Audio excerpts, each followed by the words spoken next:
আমার দেশের একটা যুবক, নাম তার আবু সাঈদ, বাড়ি তার রংপুরে। সে তার বুক পেতে দিয়েছে, আমাকে গুলি করো। যেই পুলিশ ভাই তাকে গুলি করছিল, আবু সাঈদ ভাবছিল ৬৮,০০০ গ্রাম বাংলার একটা সন্তান উনিও। আবু সাঈদ ভাবছিল সেও ৩ বেলা খানা খায়, সে এই বাংলাদেশের আলু বাতাস খেয়ে খেয়ে বড় হয়েছে, আমাকে সে গুলি করবে না। বরদাস্ত করার মতো নয়। আমার দেশের যুবকরা সোশ্যাল মিডিয়ার কল্যাণে দেখেছেন, গতকাল আমার দেশের এই আবু সাঈদকে তারা নির্মমভাবে গুলি করেছে।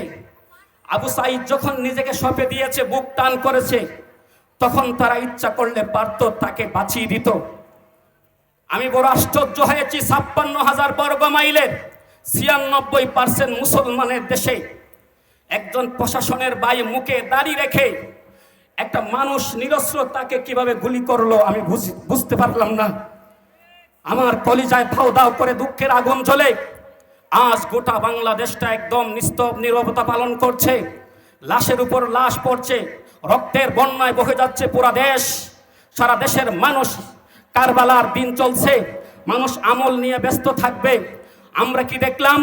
সেই হুসাইন রাদিয়াল্লাহু তাআলা আনহুর যুগের কারবালার ইতিহাসটা কেমন জানি আবার নতুন করে আমাদের কাছে আবৃত্তি হয়ে গেল। ও রব্বে কারীম, তুমি আমার দেশের প্রতি রহম করো। সকলে আওয়াজ করে আমিন বলেন। আর একটু জোরে আওয়াজ করে আমিন বলেন।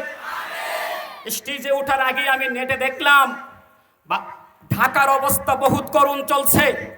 ঢাকায় এমনভাবে মারামারি হচ্ছে, আপনাদেরকে ভাষায় বোঝানোর মতো সাহস আমার কাছে নাই।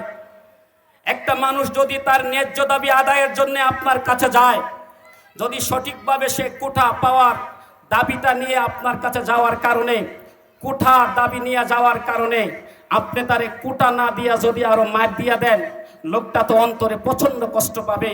আমার ভাইরা, আমি আল্লাহর ওয়াস্তে আমার দেশকে অনুরোধ করব, আমার দেশের সরকারকে অনুরোধ করব, এই কোঠা আন্দোলন নিয়ে যে বাড়াবাড়ি হচ্ছে আর লাশের উপর লাশের মিছিল পড়ছে, এগুলি বন্ধ করুন। এটা শাহজালালের দেশ, শাহপরানের দেশ, শাহ মাখদুমের দেশ, আহমদ শফির দেশ। এই দেশে এভাবে রক্তের বন্যা বসলে রহমতের জায়গায় গজব চলে আসবে। আল্লাহ মাফ করুন, আবার করোনা আবার নামতে পারে আমাদের উপরে। আল্লাহ তুমি আমার দেশটাকে হেফাজত করো। সকলে আওয়াজ করে বলেন আমিন। আর একটু আওয়াজ করে সকলে একসাথে বলেন আমিন। আল্লাহ আমার দেশের প্রতি শান্তির হাওয়া চালু করে দাও, আমিন বলেন।